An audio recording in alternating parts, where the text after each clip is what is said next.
Thank you, Mr. Speaker, sir. Mr. Speaker, sir, I thank the honourable member for the question on how rural development initiatives, such as the Saemaul Undong program from the government of South Korea, benefits rural and maritime communities. Mr. Speaker, sir, this is one of the few models that we are looking at seriously, and we are also thankful that because of one of the participants, we have been able to pursue this further. In terms of the other models, Mr. Speaker, sir, we have the sufficiency economy model that was designed by the King of Thailand, and we are also looking at one by the government of Sri Lanka, which is the Ruhunu Rasara model. But I'll concentrate on the Saemaul Undong model, Mr. Speaker, sir. In 2016, together with our embassy in the Republic of Korea, South Korea, sorry, we sent, in fact, few years back, Mr. Speaker, sir, the permanent secretary, the then permanent secretary for public service, Mr. Prem Prasad. No, who's the bad guy? Pramesh Chan visited South Korea, and he came with this model and discussed it with the Minister of Rural Development. And in 2016, Mr. Speaker, sir, together with the Minister of Ethiopian Affairs and Minister of Foreign Affairs, we sent 5 of our people to South Korea. 2 from the Minister of Ethiopian Affairs, the Senior Assistant Rocco in Maduata, and the Senior Assistant Rocco in Tailib, together with 3 Turanganikoros, 1 from Nambabat village in Maduata, 1 from Silana in Tailib, and 1 from the Matintikina from Tonga in Reo. They came back, and they were, as part of the training, they were given tasks to implement before the team from South Korea, the Saemaul Undong team, could come over and visit the projects. Unfortunately,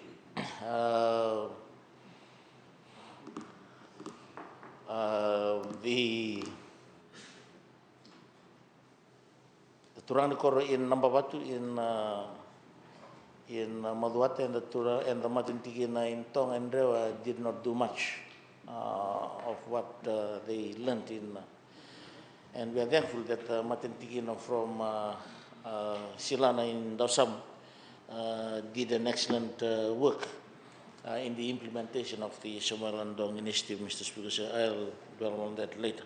But Saemaul Undong is, the word Saemaul means new village, and Undong means movement. So it's about a new village movement that was adopted way back in the 70s in South Korea.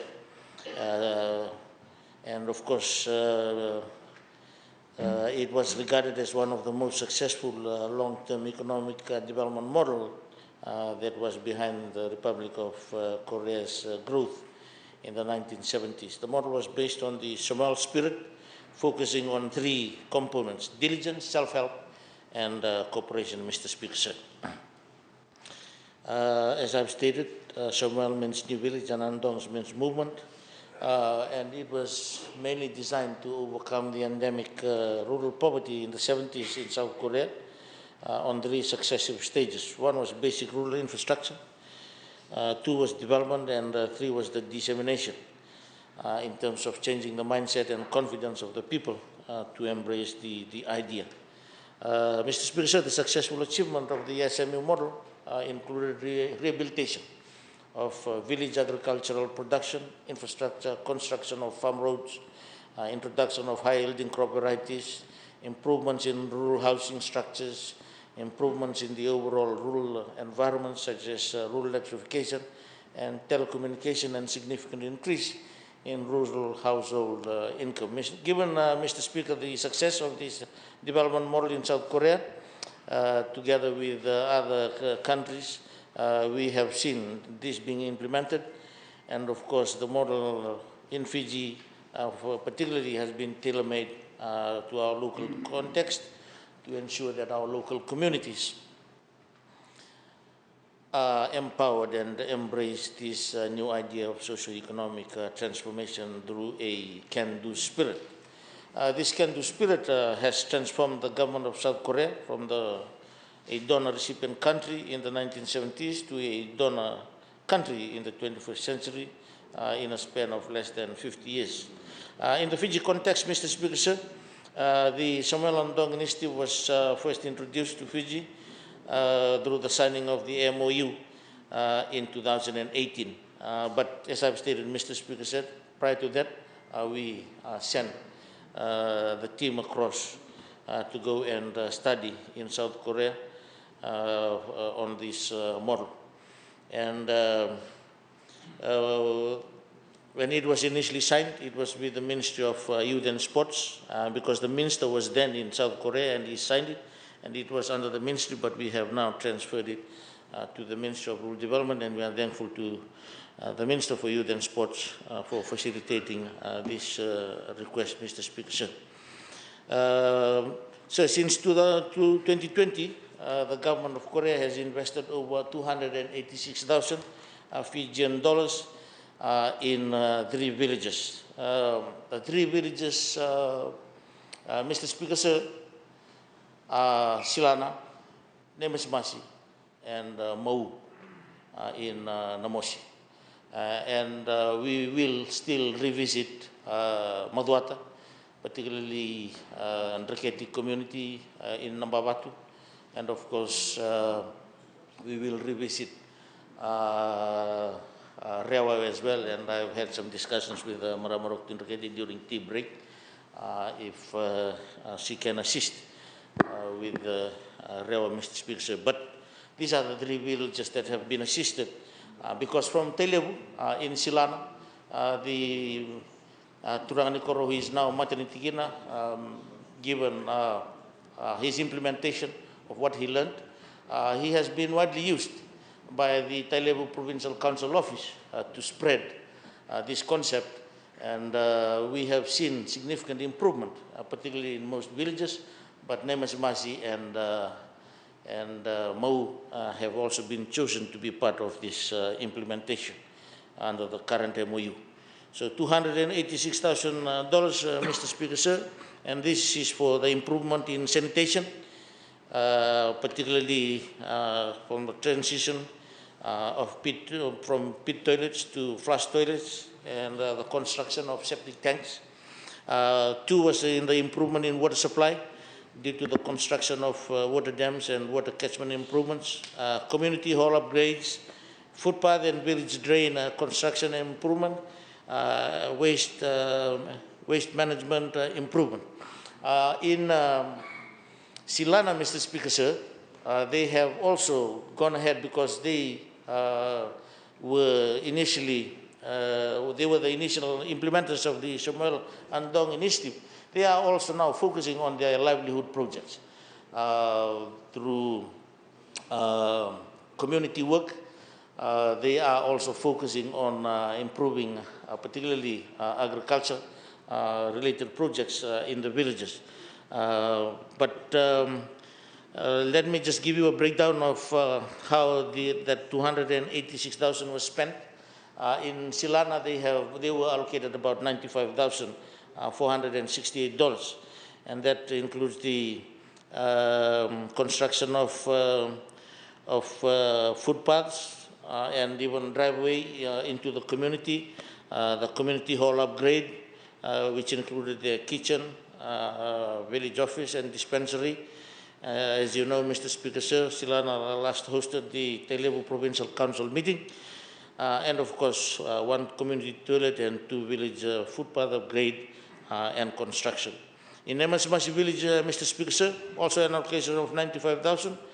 They have completed toilets, 5 toilets and septic tanks, and 25 are in the process of being constructed, and the garbage collection improvement site, and one small footbridge and crossing just next to the community hall. And in Mau village, Mr. Speaker, sir, same allocation, 95,468. The water improvement dam extension, which includes the upgrade of the old existing dam, laying of water pipes and two elevated areas to maintain water pressure, fixing of water tanks and connecting water pipes to affected households. The new upgraded water system will benefit the whole village, consisting of 152 households with a population of 452 villages. They have also constructed one footpath and footbridge connecting the village and the school, and one village drain upgrade, and of course the upgraded community hall as well, which includes the kitchen, office, toilet and bathroom, and of course the evacuation center as well, and the improvement of the waste management. Mr. Speaker, sir, this ties in well with the Solobagi spirit that already exists in our rural communities, Mr. Speaker, sir.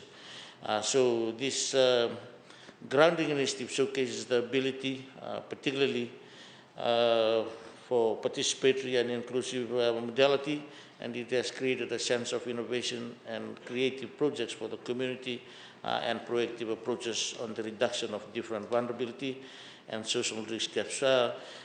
Just lately, Mr. Speaker, sir, towards the end of last year, the Director General of the Saemaul Undong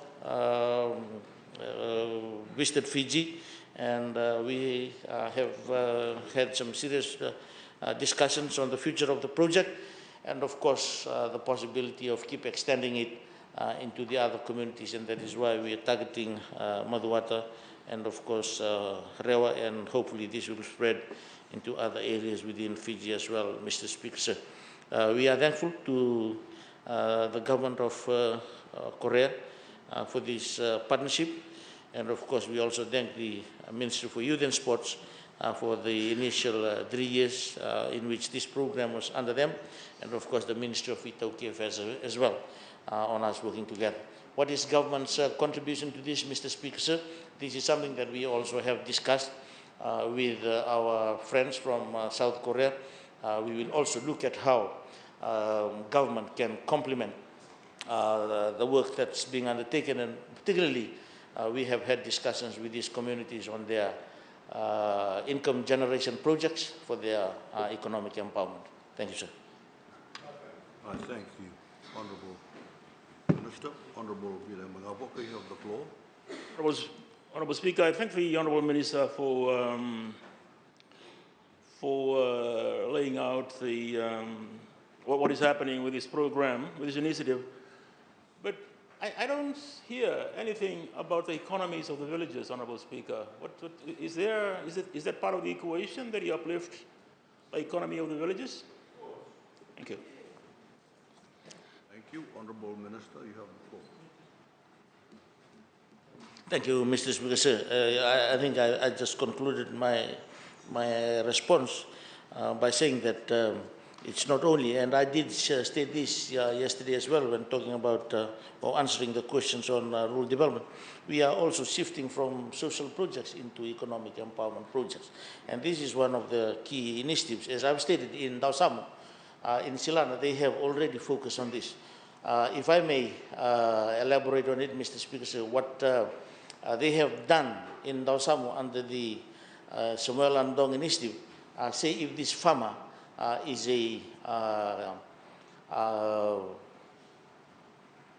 his main crop is chili.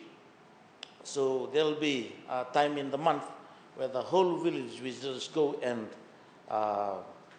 work on the chili farmer's farm so that he can produce more. At the same time, weekly, there is a sort of a collection just to cater for emergencies, I would say, or some levies that may be given to the villages. That's also something that they are looking at. So this is where our government program will also link up with them, because we're looking at the potentials in each of these communities. Some they are heavily involved in fishing as well, so probably fishing boats and so forth. So this is part of the work that we are doing. And Mr. Speaker, sir, with this, we are also concentrating on the youths and our women. That is something that the team have discussed together with our counterparts from Korea. Basically, the idea is you deal with the daily issues first. Hygiene. If you go to these villages, you will see collection points. They will have a separate bag for glasses. They will have a separate bag for plastics. They will have a separate bag for household leftovers, Mr. Speaker, sir. And then the daily lives like water and sanitation. These are the things that, same thing with the sufficiency economy model of Thailand, Mr. Speaker, sir. But eventually, once this is accounted for, then the economic empowerment is the last thing that we will focus on once the other areas have been addressed. Thank you, sir.